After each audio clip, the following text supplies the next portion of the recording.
Olá pessoal, tudo bem com vocês? Nesta nossa aula, vamos tratar aqui de um assunto muito interessante, onde ele nos fala sobre as propriedades das raízes. Aqui nesse caso, logicamente, estaremos tratando das raízes de uma equação de segundo grau completa, onde a propriedade aqui no caso é a que vai envolver a soma e o produto dessas raízes, onde essas propriedades se localizam também dentro das relações de Girardi, tá? Então vamos supor, eu tenho uma equação de segundo grau qualquer. Uma equação de segundo grau, ela pode ter até duas raízes diferentes. Por que até? Porque de repente, dependendo da composição da tua equação de segundo grau, você pode não encontrar nenhum tipo de raiz, você pode encontrar duas raízes iguais, onde, sendo as duas iguais, automaticamente a gente só vai considerar uma delas, ou de repente ainda você pode encontrar duas raízes diferentes, tá? Então nós temos essas três possibilidades, nenhuma, uma ou duas. Mas, independente de termos essas possibilidades ou não, nós podemos de repente também encontrar essas raízes utilizando duas relações de Girardi que tratam da soma e do produto dessas raízes. Agora cuidado, tá? O que a gente vai ver aqui é como encontrar o resultado da soma e da multiplicação das raízes. Eu não vou encontrar ainda as raízes, mas para isso eu vou te ensinar como agora. Veja bem, temos aqui o seguinte exemplo. Encontrar as raízes da equação x² menos 3x mais 2 igual a zero. Bem, como essa equação ela é uma equação completa, pessoal, não se esqueçam que o coeficiente do x² a gente chama de A, o coeficiente de x a gente chama de B e o termo independente a gente vai chamá-lo de C. Também é importante verificar que, pelo fato de não existir nenhum número à frente do x², automaticamente o seu coeficiente, não se esqueçam, vale 1. Tá legal? Então olha só, quando a gente trata da soma e do produto das raízes de uma equação de segundo grau, temos o seguinte, que a soma das raízes ela equivale a quem? A razão de B sobre A, só que ela é negativa. Na verdade, então, é só você resolver a divisão de B e A e trocar o seu sinal, tá bom? Beleza. E a multiplicação dessas mesmas raízes, ela equivale à razão entre C e A, ou a divisão entre o valor de C e o valor de A. Vamos verificar como é que funciona isso dentro aqui dessa equação? Vejamos então. De novo, como eu lhe falei para vocês, o valor de A é 1, o valor de B é menos 3 e o valor de C é igual a 2. Vamos primeiro para a soma. A soma das raízes é o valor de B com sinal contrário. Se você preferir, e eu acho até melhor você fazer isso, tu já coloca esse sinal de negativo aqui no numerador. Então aqui está menos. Só que o valor do B também é negativo, é menos 3. Então, existe nesse caso aqui a necessidade de você separar os sinais com parênteses, ou colchete ou chaves, tanto faz, tá? Mas nesse caso, com parênteses. E aí tu pergunta, mas por que, professor, de repente, essa necessidade? Deixa eu te mostrar aqui embaixo. Aqui, olha só, eu não posso ter dois sinais de operações matemáticas lado a lado, sem nenhum símbolo que os separe. E quando eu falo em símbolo, eu falo justamente sobre isso. Eu posso ter ou parênteses, ou colchetes, ou chaves, separando esses sinais, tá bom? O que não pode ocorrer é nós termos sinais de operações matemáticas lado a lado, sem nada que os separe.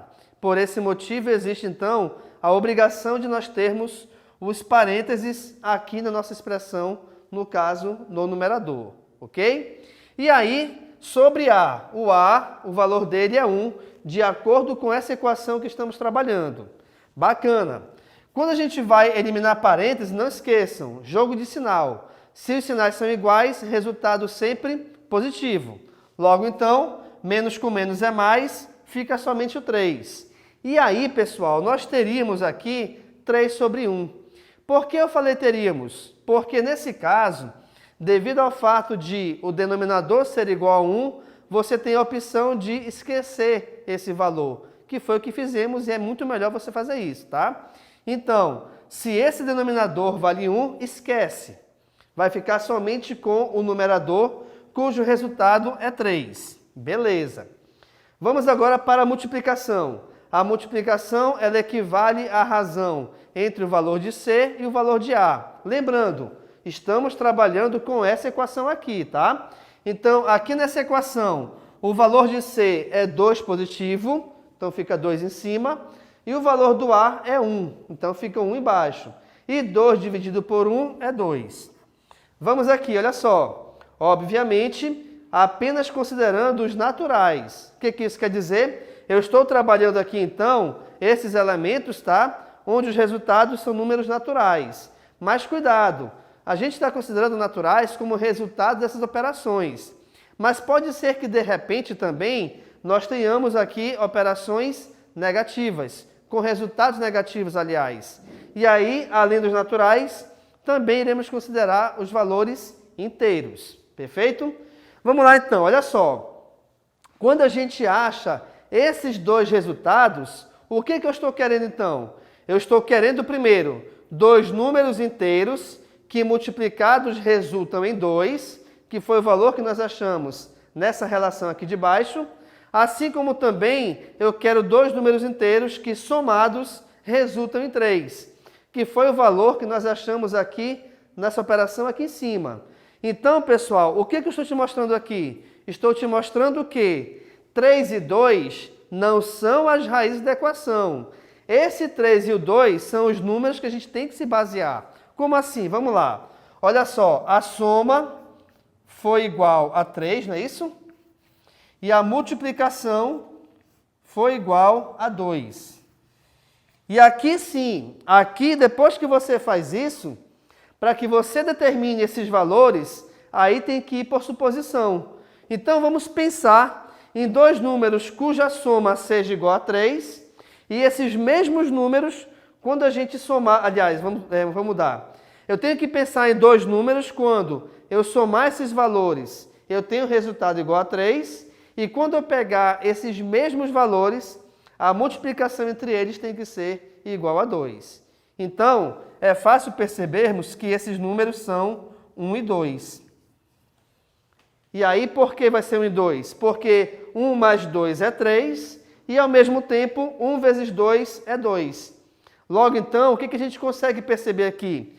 Que o que tem que satisfazer essas duas possibilidades são os mesmos valores numéricos, tá? Eu não posso, de repente, pegar dois números diferentes para a soma e pegar pelo menos um diferente para aqui a multiplicação. Isso não pode ser feito, tá? Obrigatoriamente, são os mesmos números para a soma e para também a multiplicação.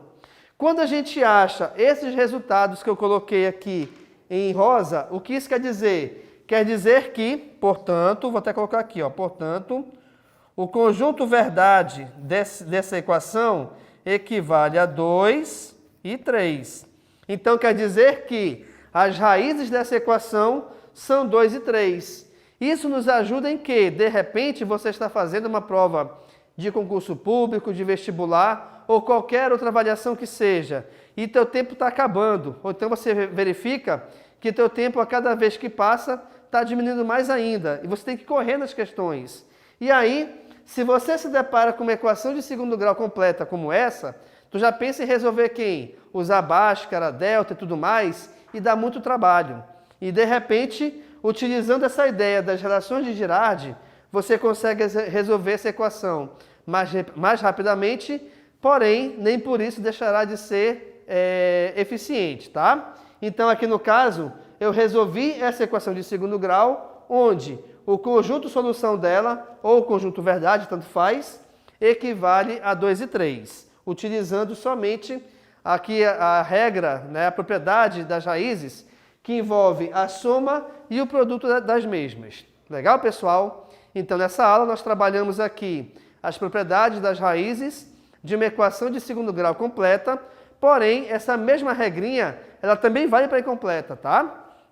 E essa regrinha aqui, da soma e produto, ela também está envolvida nas relações de Girardi.